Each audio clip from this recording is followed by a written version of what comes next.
ഇല്ലില്ല, കിട്ടിയില്ല. അത് ഞാൻ 2 പ്രാവശ്യം നിങ്ങളോട് തന്നെ വിശദീകരിച്ചല്ലോ. അത് അദ്ദേഹത്തിന് അത് കൃത്യമായിട്ട് മനസ്സിലാവായിട്ടാണ്. ഞാൻ പറഞ്ഞതും കോടതി പറഞ്ഞതാണ്. എന്താ കോടതി പറഞ്ഞത്? ഹോസ്പിറ്റൽ ഡിസ്ചാർജ് ചെയ്ത സമ്മറിയിൽ വ്യക്തമായ ഹോസ്പിറ്റലിന്റെ പേരോ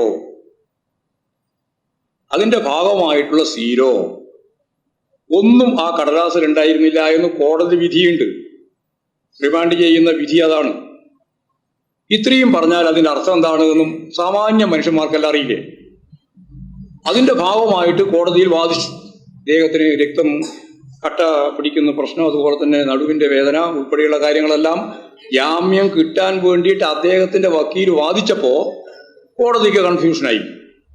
കാരണം രാവിലെ പോലീസ് തന്നെ ഡോക്ടറെ കാണിച്ചതാണ്, അപ്പോൾ ഒരു കുഴപ്പമില്ല എന്ന് പറഞ്ഞാണ്.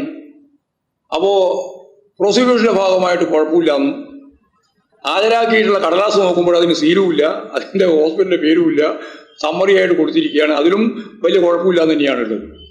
വാദിക്കുന്നത് പക്ഷെ ഭയങ്കര അപകടമാണ് എന്നാണ്. അങ്ങനെ രണ്ടും വന്നപ്പോൾ വീണ്ടും സാധാരണ ഇല്ലാതൊരു നിലപാട് കോടതി സ്വീകരിച്ചു. കോടതി പറഞ്ഞു, ഇപ്പോൾ നേരത്തെയുള്ള സർട്ടിഫിക്കറ്റ് എന്ന് പറയാൻ സാധിക്കില്ല, അതിനാ ഈ പറയുന്ന സമ്മറിയാണ്. അത് ഹോസ്പിറ്റലിന്റെ പേരുമില്ല, ഈ പറഞ്ഞ പോലെ വ്യക്തതയില്ല. കോടതി തന്നെ പറഞ്ഞു വ്യക്തതയില്ല, സീലുമില്ല. അതുകൊണ്ട് എന്ത് ചെയ്തു? കോടതി തന്നെ ഒരു കാര്യം കൂടി നോക്കാം, അതിന് വീണ്ടും അയച്ചു. കോടതി തന്നെ അയച്ചു.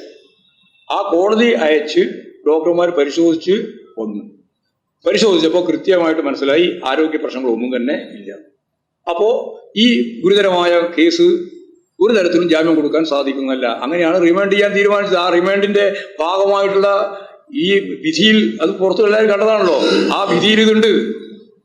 അപ്പൊ ഇങ്ങനെയുള്ള ഒരു കാര്യം കൃത്യമായിട്ട് രാജ്യം മുഴുവൻ മനസ്സിലാക്കിയതിനു ശേഷം രാഹുൽ മാങ്കൂട്ടൽ എനിക്കെതിരായിട്ട് മാനനഷ്ട കേസ് കൊടുത്തിരിക്കുന്നു. ഞാനിതെല്ലാം പത്രസമ്മേളനം വിളിച്ചിട്ട് മാപ്പ് പറയണമെന്നാണ് ഇപ്പോൾ മനോരമയിൽ അങ്ങനെയാണ് കണ്ടത്. വേറെ പത്രത്തിൽ ഞാൻ കണ്ടിട്ടില്ല.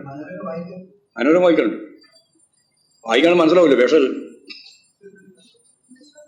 മനോരമ വായിക്കാതിരിക്കാനൊന്നും പറ്റില്ല. മനോരമയിലും നമ്മളിതെല്ലാ പത്രവും വായിക്കുന്നില്ലേ? അപ്പോൾ അതൊന്നും വായിക്കാതിരിക്കണം എന്നുള്ള നിലപാടൊന്നും ഞാൻ സ്വീകരിക്കാറില്ല. വായിച്ചുകൊണ്ടല്ലേ നമുക്ക് മനസ്സിലാക്കാൻ പറ്റുള്ളൂ. അപ്പോ അങ്ങനെയാണ് സംഭവം. അതുകൊണ്ട് മാപ്പ് പറയുക എന്നുള്ളതോ ഒന്നും ആരും അംഗീകരിക്കുന്ന നിലപാടല്ല. സത്യസന്ധമായിട്ടുള്ള കോടതി വിധിയുടെ ഭാഗമായിട്ട് അതിന്റെ പകർപ്പ് എടുത്തതിന് ശേഷം അത് നോക്കിയിട്ട് തന്നെയാണ് ഇപ്പം ഞാൻ പറഞ്ഞത്. അന്ന് നിങ്ങളെല്ലാം പറഞ്ഞതിനെ അടിസ്ഥാനപ്പെടുത്തിയിട്ടാണ് പറഞ്ഞത്.